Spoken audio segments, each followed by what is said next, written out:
Welcome to the only figure of 8 track on the F1 calendar. We're here at Suzuka for qualifying today ahead of the Japanese Grand Prix. Alright guys, so welcome to episode 14 of my F1 Drifting in Zero to Hero career mode, season 2, this time in the last race of being in Red Bull here at Japan.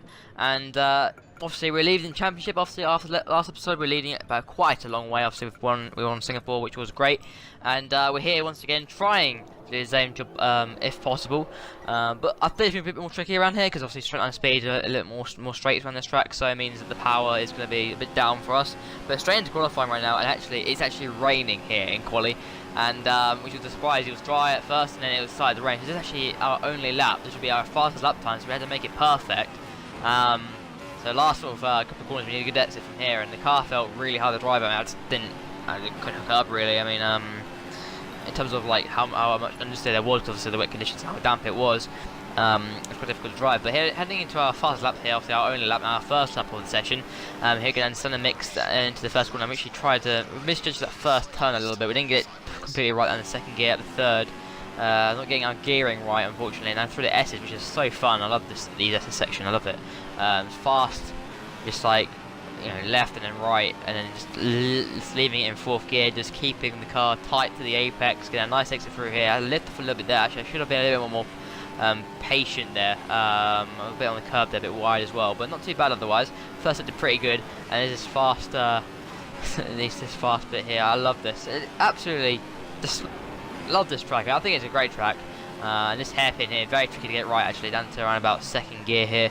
And we lock up a little bit there, and it's slightly off the apex. Good run, a little bit of oversteer there. But otherwise, not pretty bad up to Richmond mix. We need to get all the power we can out of the Renault engine as possible. And not too bad, really. So far, it's been really good. And then again, it's the double left-hander. Love this actually bit here. I don't know, it's quite challenging, but I like it. You need to get exit from here for this back straight, and we do get that. And we're coming up to 130R, which is a very fast section, but not too bad otherwise. And a good run here, obviously trying to use all that running power we have in this car, and hitting about 200 miles per hour now. And now I'm going to go down to around about second gear once again for this final chicane. Very tricky, very tight. We need a good exit from here, a nice little run. We do get that, like I said, a little bit of oversteer there up to Rich Mix, and here we come across the line. It's going to be a 1:37.319, and that should be up there, right up there in the top 5. Hoping that's on pole position. We'll see where we are in qualifying. And we just missed out by Nico Rosberg. He was 10th up, so we've got Raoul behind us, Lewis Hamilton and Sebastian Vettel. So that's pretty good from us otherwise. But the race should be good, and hopefully we can be challenging for P1 going to the first corner at the start. So guys, here we go for the Japanese Grand Prix. Like a Hellcat.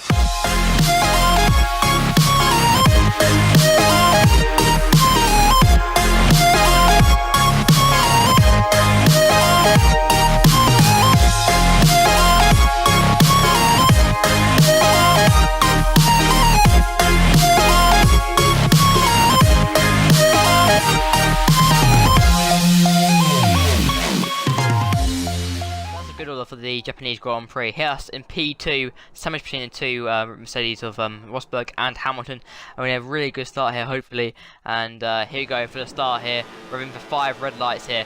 We've got 5 lights going on, and we are lights out, away we go again. Once again getting a pretty poor start like usual, getting mugged off the start by Hamilton, and a pretty hard start with the Ferraris all over us. Actually, the start of the race. I'm going to go wheel to wheel with the Ferraris with Vettel and Raikkonen, but Raikkonen's gone wide into the gravel, and so has Vettel's gone wide off the curb. But Vettel's still behind us, and we're right behind the two Mercedes boys of Hamilton, and we're trying to challenge Hamilton, getting very close to his gearbox and start through this S section, and we're right there with him, running wheel to wheel, and literally just trying to get some sort of like undercut on him to try and get in front of him. We actually got up the inside there, very surprising, very audacious there. Into P2, we're chasing Rosberg down, who's absolutely sparking away there in the Mercedes of, which is very good when the track. We're right there with him, so we're challenging for Rosberg back into where we were. And we're going to maybe have a little look at the inside. No, we don't. We think better of that. We're going a little bit wide there, a bit deep as well, but otherwise very good start. And you can see Rosberg pulling away, so we're going straight up to Rick's mix early on in this race, just trying to keep up with Rosberg, because that's trying to speed that Mercedes brilliant. I mean, he's just completely sprinted off. So he keeps with him. They're left-hander right now. We need a good exit from here, and we can see the rain's actually coming down as well. So it's very much like qualifying was. So we had to sort of get in front of Rosberg to get track position. Otherwise, this race is pretty much out of the bag. Rosberg have control, but right there with him in the slipstream. We're using Rich as well down the straight, 130R, and we're right there with him. Look how much we closed on him, and we might have a little look at the inside, which we do get up the inside, very aggressive, and we push him a little bit wide, but not too bad otherwise. We're going a little bit deep there, and he might have a good run on us down the straight here, and a little bit of oversteer through there, and perhaps Rich makes a defend against Rosberg. He'll be right there going into turn 1. Here he comes, Rosberg. Can he make a move? And he'd be looking right up our inside, I would have thought, but he goes for it, and we leave him room, and he just goes and barges into us. I didn't really need to go any wider, and he's hit us, and I think he kept in P2 anyway, but that was an odd one from Rosberg. I'm very surprised he actually went for that sort of move. I gave him room, and he just didn't really turn in enough, and we'll actually look right on board of Rosberg right now and see what happens. So we can see we went up the inside of Rosberg, and we had a really bad exit off the corner, and Rosberg cut up a little bit better than us. It was right in our slipstream, and he probably just tucked in our slipstream here, and just Mercedes power unit was so much more faster. So we make a change of direction, and we leave him we leave him room at the inside, and he just drives into us. It didn't turn in enough, and I'm surprised he went for that. I don't know what actually happened, a bit madness, but cutting on later on, and nothing really much happened. We just pulled away. But at this stage, people started making pit stops to go on to, slicks instead of intermediates. And I stayed out. I thought, it was best. So our pit window, I think, was lap 6 at the stage, and I carried on for another lap or so because I knew that the intermediates were ready. I had to hold on for like another 1 or 2 laps. So I think people were pitted, and you see our teammates stayed out with us. So that is a good call from our teammate as well, which means that maybe he'll have quite a good result this weekend. But other than that, we just sort of carried on. Times were really much, we're very slow at this stage because the track was getting more wet, and we were struggling for grip a lot. A little bit off the track there, a little bit of an extend there, but that's because the grip was just really wasn't there on these option tyres, and we're just going very deep, and we're not being able to get the turn in. Pretty much everyone else behind us pitted, so Rosberg and I'm not pitted in. I think it was slick tyres they pitted in for. So we've actually stayed out, and I didn't know at the time it was the right call. I thought maybe we should have pitted in for slicks ourselves, because at the time I didn't think it was wet enough. I mean, there was spray on the track. I can see on my normally a good indication is spray on the tyres. If there's enough spray on the tyres, then you can sort of think that there's going to be wet conditions, and it's going to be enough intermediates or wet. But there wasn't at this stage. I didn't think there was enough. I mean, I felt I could have carried on for another lap, maybe.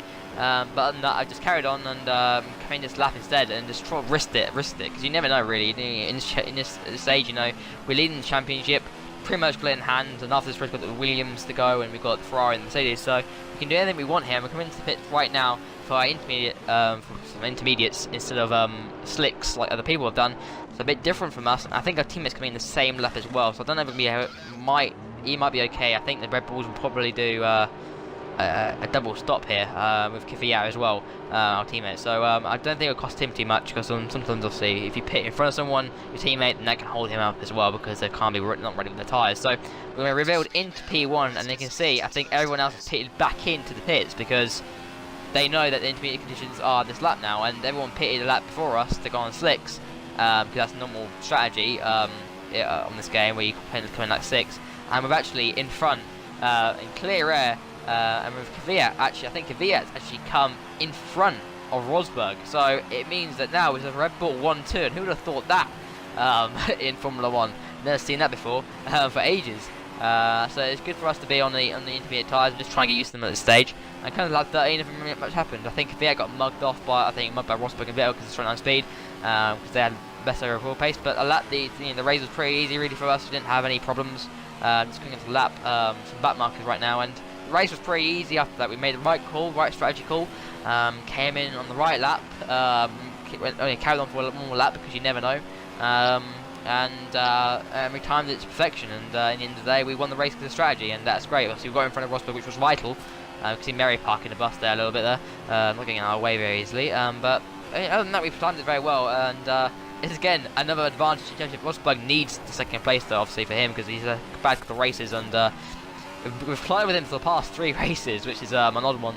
I don't know I don't know why. He's been clever with us for the past sort of 3 races, and it's a good result for him if he can come home in 2nd place. Vettel in P3, which means that he actually is in front of Hamilton in this race. So that's great for him as well for his championship. But this has been a really good race for us. Ton of strategy to perfection, and so I just think the engineer said that the DRS actually was enabled, so I think the conditions actually got better. So this might have been a short burst of showers, I think. But look at that advantage, 34 seconds to Rosberg, and the advantage I think was 25 just after we peeled into the pits. So it just shows that the advantage actually got bigger.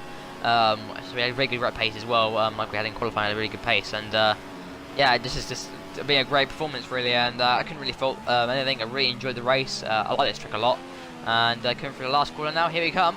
It's going to be our probably something like 9th or 10th win of the season, I'm not quite sure, but here we come across the line. We win the Japanese Grand Prix, puts us on an even more advantage in the championship to Hamilton and Vettel, and that really could be the championship clincher really. I mean, obviously I think we haven't got it yet, but the championship challenge will be at the end of the video, before so be sure to check that out, but we're pretty much very close to getting the championship in the bag.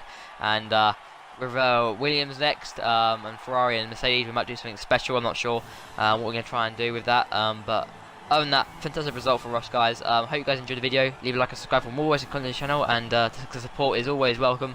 And I'll just try and pump out as much content as I can, and hope you guys enjoyed the video. So championship standings will be at the end of the video, be sure to get those out. So I think we're probably about 40 or so points in front, so that's great, finishing in front of our 2 rivals, Vettel and Hamilton, and he was probably that fantastic P2, and our teammate in P4 was great for him as well. So great points for Red Bull, great points for McLaren as well. So guys, that's pretty much this video, and thanks for watching, and I'll see you in the next video. Bye guys. Like a Hellcat.